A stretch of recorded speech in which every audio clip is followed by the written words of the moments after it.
Hello and welcome to India's World. India has been invited by Afghanistan to join a new regional dialogue mechanism to bring peace to that country. The new body will include India, Pakistan, Iran, Russia, the US, and China in addition to Afghanistan. It is being referred to as the 6+1 group. There is already a quadrilateral, a group consisting of the US, Pakistan, China, and Afghanistan, aimed at pushing for a reconciliation between Taliban and Kabul. This group is dominated by the US and China. Then there is the Heart of Asia Conference or the Istanbul Process, the Special Envoys Group, and the International Contact Group on Afghanistan. Some active groups, some more or less defunct, and some with no clear mandate. There is speculation that at the initiative of the quadrilateral group, the first round of direct peace talks between the Afghan government and the Taliban will take place by the first week of March. To understand the various peace initiatives in and for Afghanistan, we have with us a very distinguished panel of experts. We have with us Ambassador Vivek Katju, a former secretary in the Ministry of External Affairs. He's a well-known commentator in the media. He's been India's ambassador to Myanmar, Thailand, and Afghanistan. We're lucky to have with us Ambassador Leela, Ponappa, a distinguished diplomat. She's been India's ambassador to the Netherlands and Thailand and was the Deputy National Security Advisor of India. We also have with us Mr. Rana, Banerjee, a former Indian Administrative Service officer. He was Special Secretary in India's External Intelligence Agency, Research and Analysis Wing, or RNAW.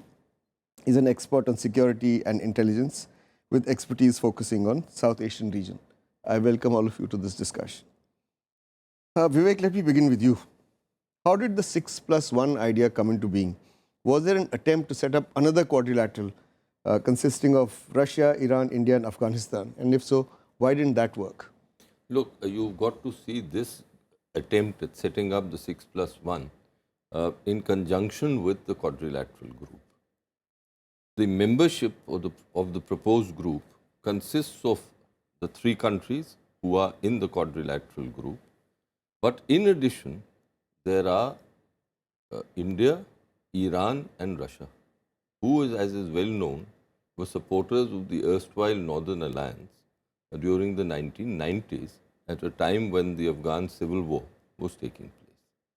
Now, the main group at the moment, and that's a fact, is the quadrilateral group, because essentially peacemaking efforts in Afghanistan require, as per the present paradigm, that the Taliban come on board and start negotiating some kind of a peace arrangement with the Afghan authorities. But I think the Afghan government is worried that these three countries who have influence in Afghanistan from the past, which continues today, can act as quote-unquote spoilers.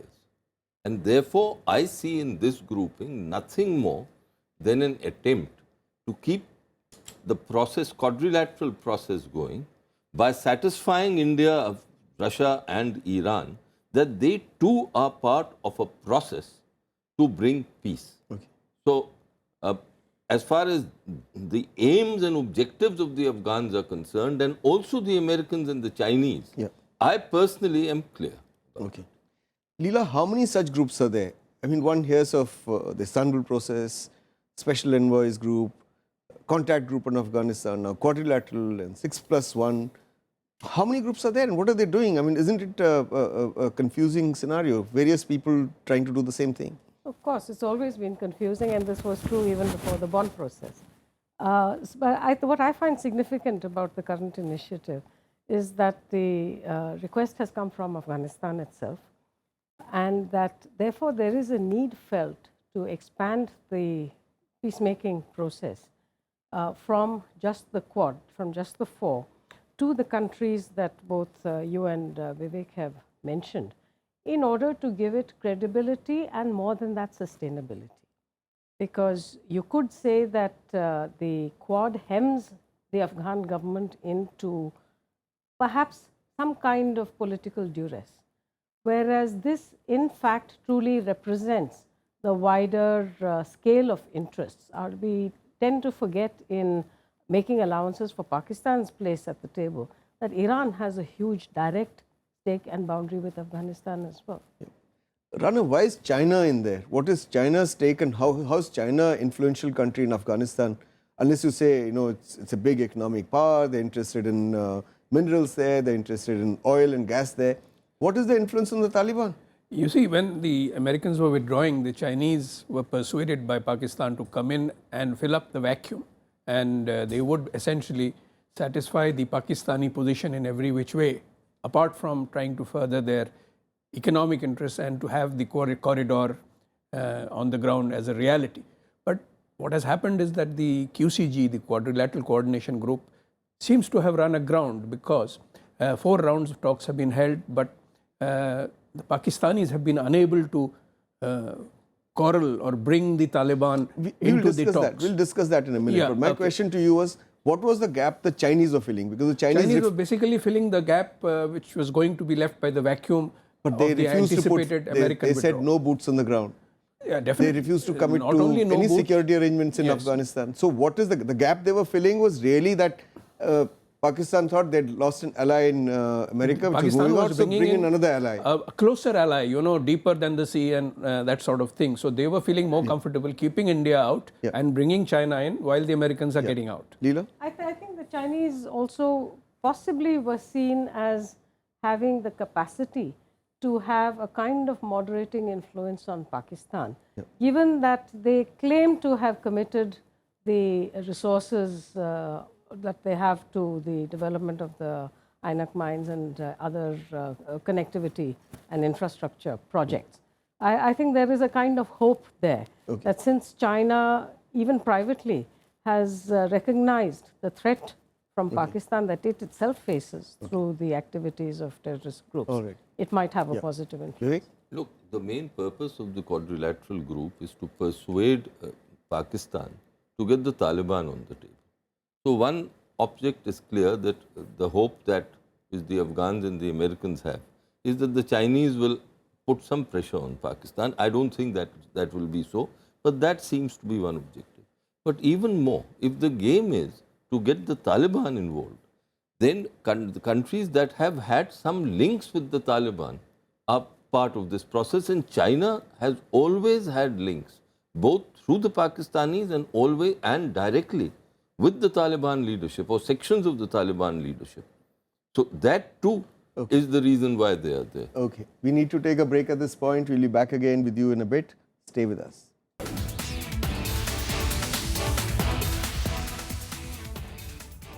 Welcome back. We're discussing the various peace initiatives in Afghanistan.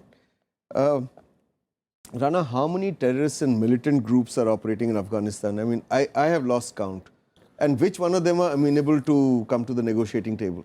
Well, basically the Afghan Taliban are being targeted. The TTP, which is acting, or the IS faction in Achin, district of Nangarhar, they are not going to be involved at all. But the Taliban groups, the aim is to call not only the Western splinter factions led by Akhtar Rasool, I think, and also the main faction of Mullah Akhtar Mansoor, though he's not been seen after the December incident. So just last week, before the recent round of talks in Kabul, General Rahil Sharif visited Qatar to try and get the Taliban office there invited. But the official there are saying that we have no information of being invited. So it's a very intriguing situation where the Pakistanis have been unable to get the Taliban on board, or are deliberately fostering the impression that the Taliban are not totally amenable to their control. At the same time, the Taliban, Afghan Taliban that is, are giving a signal that they may not be totally willing to be under the control of the ISI. Recently there was a Pugwash conference, and for the first time there was an Indian delegate there at Qatar, and he got the same message that Sher Mohammad Stanikzai and some others indicated that they would be willing to establish contact with other regional players who have been traditionally involved. So after this, coming in the wake of all this, the Afghan government's invitation for a 6-nation body is very interesting. But Pakistan would oppose this tooth and nail, I feel. Vivek, hasn't there been a resurgence of Taliban activity in Afghanistan after the military drawdown began in 2014?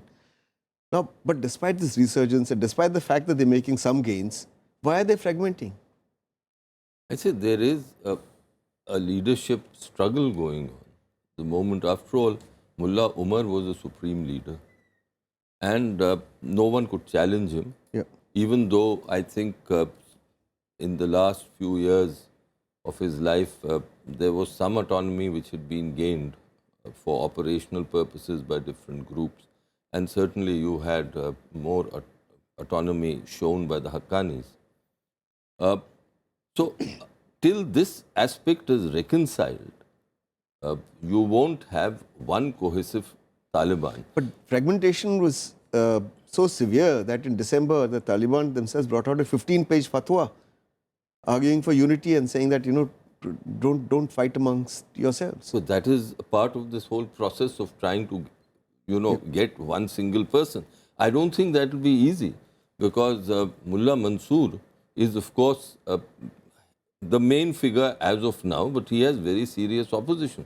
But one other group with which the Taliban, with which the Afghan government is reaching out, though I'm not very clear if that group has really great influence now, is Hikmatyar's Hizb-e Islami.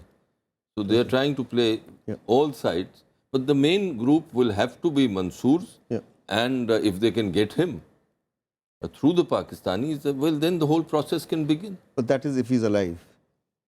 Yes, that is the question.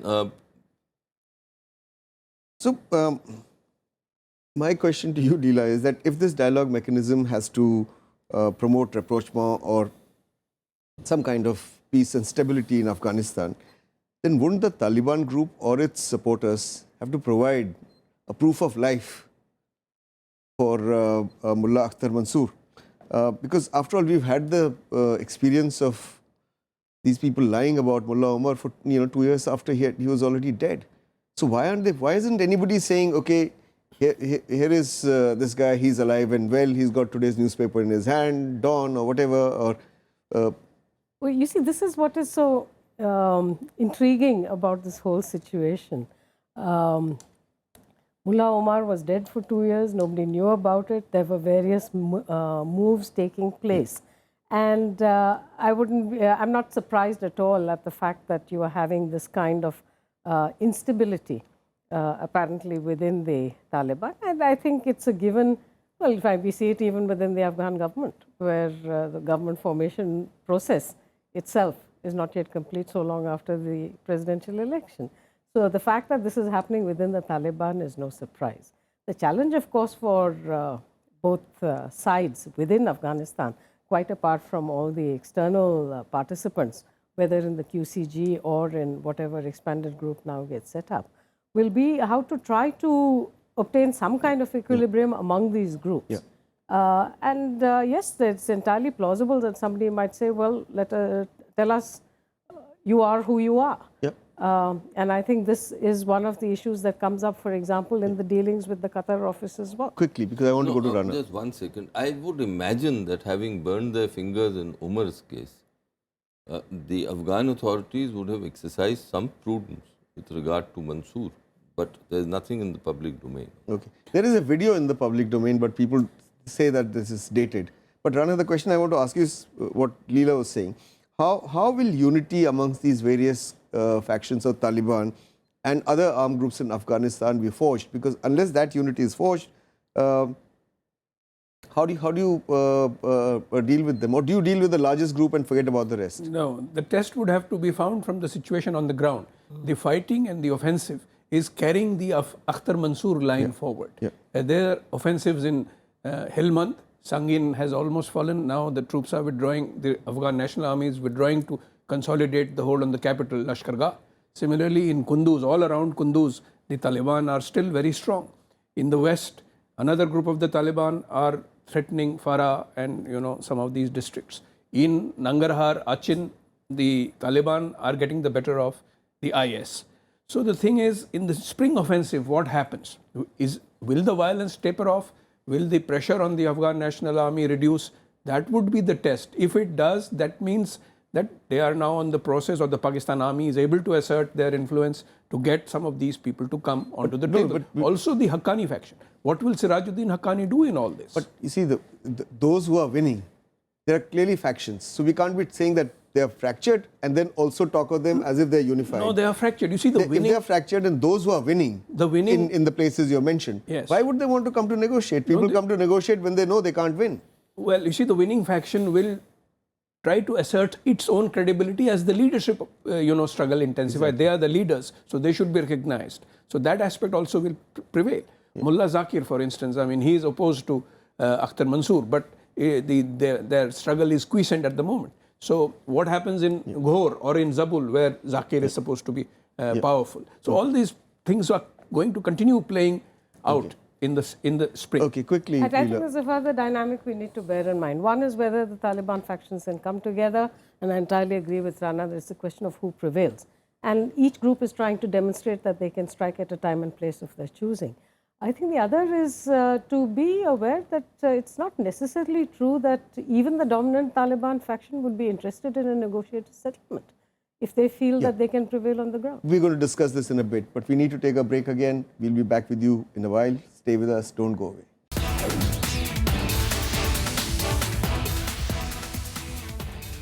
Welcome back. We're discussing the various peace initiatives in Afghanistan. Vivek, Leela was saying it depends on even if the dominant Taliban group wants to come to the negotiating table or not. Now, one of the conditions of the largest group, let's assume it's still Akhtar Mansoor's group, one of the precondition was that they would come to come for negotiation provided all the foreign troops are withdrawn. But recently the US has said that 10,000 troops will stay till 2016. They'll be drawn down to 5,500 by 2017. NATO has also recently confirmed that its troops will stay in Afghanistan till 2020. Under these circumstances, what are the chances of even the so-called moderate Taliban under the influence of Pakistan that they would come to the negotiating table, they'll come for peace talks? Look, as long as Umar was alive, I for one was clear in my mind that this peace process would go nowhere. With Mansoor, I'm not so certain. My assessment is that if the Pakistanis play ball, they have the capability of bringing enough pressure to bear on Mansoor to get him to the table. Now, will that negotiation process be easy, having come to the table? No. I expect that Mansoor will keep his violence going to some degree and also start talking. As of now, there are no concrete positions or offers made by Mansoor or any of the Taliban faction apart from what you have said. I think their game is that also to get in the first place international legitimacy. That is why Taliban groups, and this is not the first time that they are trying this. They tried this in the 1990s. I refer to that because that was the only time when you had a semblance of the Taliban taking part in multilateral processes. So even at that time, the main aim was international legitimacy. So this too is being tried at this time. Okay. So Pakistan would say that they would want the group under their control to get legitimacy. They won't allow the process to move forward otherwise. No, so therefore, Leela, for a stable and secure Afghanistan, how important is Afghanistan's relationship with Pakistan? And how can that relationship stabilize when it is so full of mistrust and suspicion? Well, I think you've asked a question to which perhaps there isn't a happy answer. Obviously, Pakistan is critical. I don't think we should have any illusions about that. Yeah. And then it boils down to what Pakistan's own intentions are and how it intends to develop what they see as a strategic advantage that they are developing for themselves, and which at least thus far seems to have the acquiescence of the United States and of China. So they're not going to let go easily. They will try to control the process. Now, whether the Afghanistan situation will let itself be controlled is debatable, regardless of the provenance that Pakistan provides to each of these factions. So I am not optimistic. Okay. Rana, there are reports emanating from Kabul now that Pakistan army is backing and even supplying weapons to the Islamic State fighters in Afghanistan. Now, why would Pakistan want to promote the Islamic State fighters in Afghanistan? Haven't they learned from the blowback they've suffered by promoting the Taliban? No, I would tend to disregard this information as factually correct or disinformation from the Afghanistan side. Pakistan is uncomfortable with Islamic State, Yeah. its presence either in Afghanistan or in Pakistan.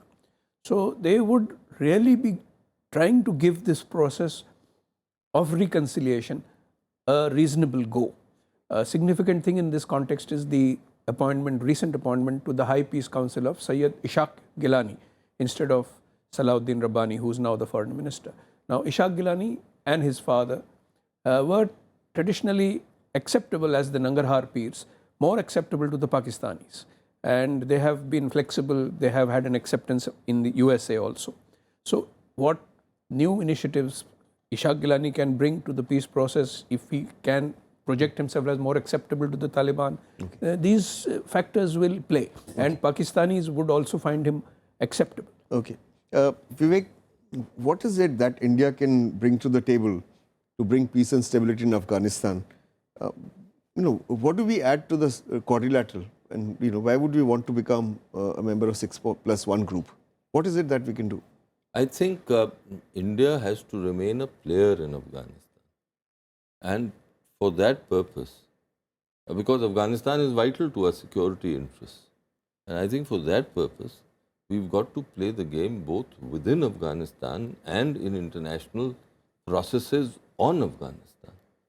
And if the Afghans are asking us to be a part of that process, then I think we should be there on the table. So we have influence only with the Afghan government, not with the Taliban. No, we obviously don't have any influence with the Afghan whatever government. we bring is actually to bring the advocacy of Kabul. No, but that is, they are two separate processes. That is why I'm clear in my mind, and I began with that the Afghan government is creating the 6+1 to ensure that these countries, which have substantial influence in Afghanistan and can rev up that influence, do not act as spoilers. This is a defensive group. Okay. It is, to my mind, none of these countries, the Iranians are the exception.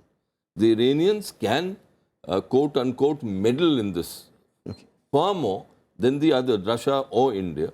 And there were reports that the Iranians wanted the quadrilateral group to become a quintuple group. Yeah, they applied for membership. Yes, and that was refused. So that again is the reason why this group has been created. Okay, Leela, what does India bring to the table?